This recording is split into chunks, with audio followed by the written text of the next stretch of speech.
All right, this example 5 is our first introduction into the idea of business in this class, and there's going to be a little business going on in this class because that's one of the main reasons for math in America. A lot of people going to college become a business major or a finance major, and those are some of the more popular majors people go into because those majors make you lots and lots of money if you're good at it. People like to make money, therefore, what's your major? I'm going to be a business major. I want to make lots of money. So, and math is used in business because we're working with money, and money is numbers, and that's just what happens. The main component I want you to get out of this problem, the couple things that are happening here, is first off, you have profit.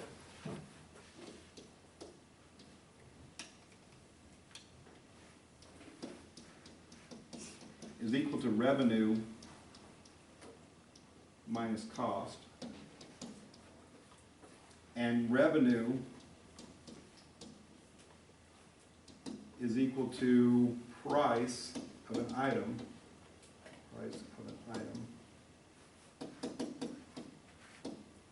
times the number of items sold.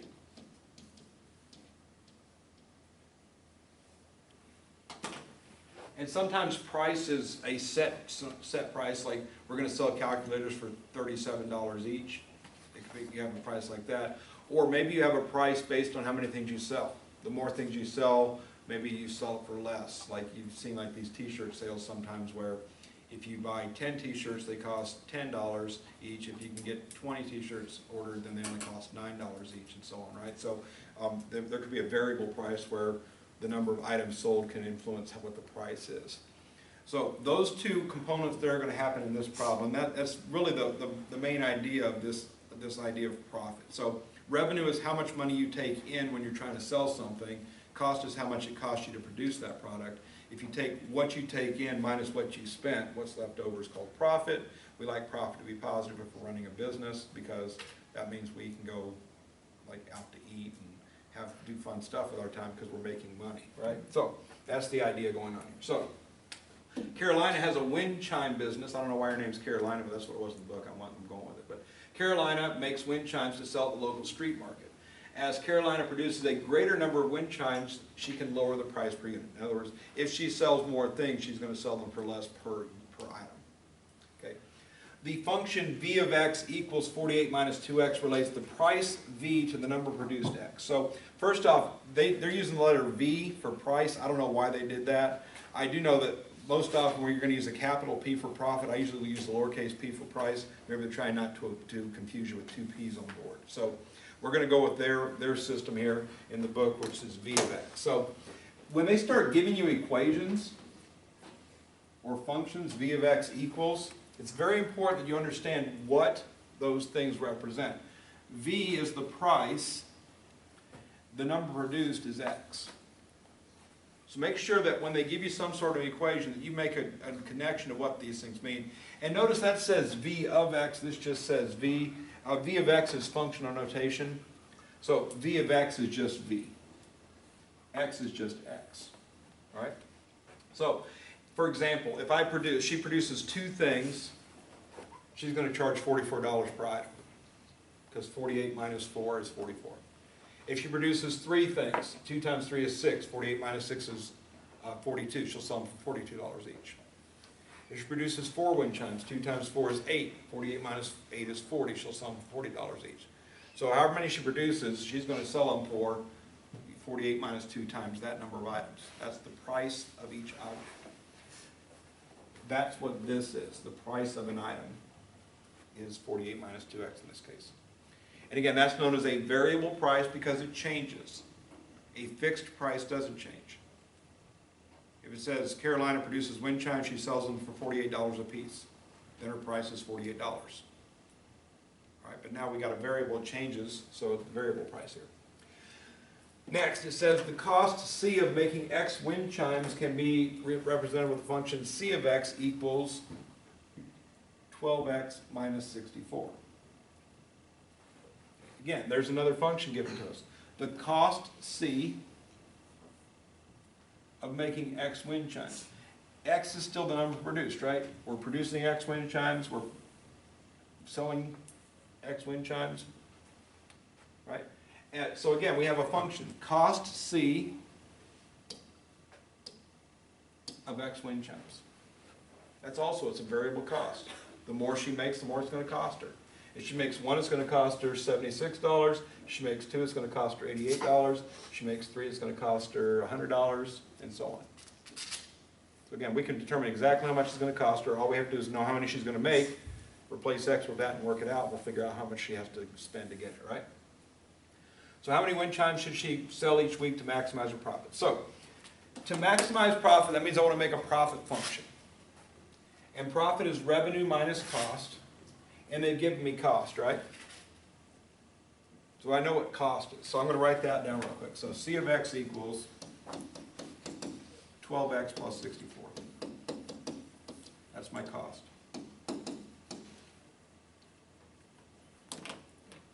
Did they give me a revenue function? Let's say the revenue she takes in is this. All it told us was the price of one item, right? Revenue is price of an item times how many we sell, right? So we know that she's charging 48 minus 2x dollars for every wind chime she sells. How many wind chimes is she going to sell? What on the board represents how many wind chimes she's going to sell? 48. X. She's making X wind chimes, she's producing X wind chimes, she's going to be selling X wind chimes. How many she's selling is X. So X represents how many she's going to sell. Almost always, when you don't know, number of items sold is going to be X. Or whatever letter they're using in that scenario. All right? So whatever letter is here, that's probably what it's going to be. These usually match X, X, and this is usually just X. So the revenue for our little venture is going to be 48 minus 2x times x. And that usually revenue is referred to as R of x.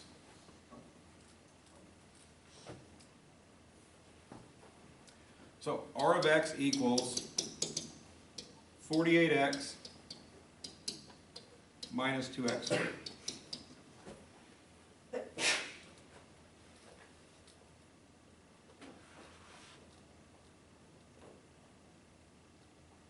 All right? So we want to build those two functions to be able to do these problems. The profit function is the revenue function, which is this, 48x minus 2x squared, minus the cost function, which is this, 12x plus 64. Notice both functions are binomials. And again, the way to make it, again, is revenue minus cost. You always subtract cost. If I'm subtracting multiple things, I'm going to put parentheses to ensure that I'm subtracting the polynomials the way we saw yesterday. So notice this is just like example 2 yesterday. We have polynomial 1 minus polynomial 2. Mr. What? Could you scroll the board up a little bit? Thank you. That better? Yeah. Right? So polynomial 1 minus polynomial 2. So I'm going to simplify like we did yesterday. This first parentheses has nothing happening to it, right? It's just a positive this, so that parentheses really is not necessary, so I'm just taking it away. The second parentheses has a minus sign in front of it, which means the minus has to go through the parentheses like so. We're going to get minus 12x minus 64.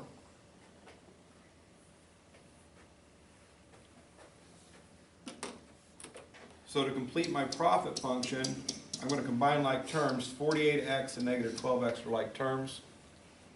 So I've got negative 2x squared, my quadratic term first. 48x minus 12x is positive 36x is my linear term, and my constant term is 64, minus 64.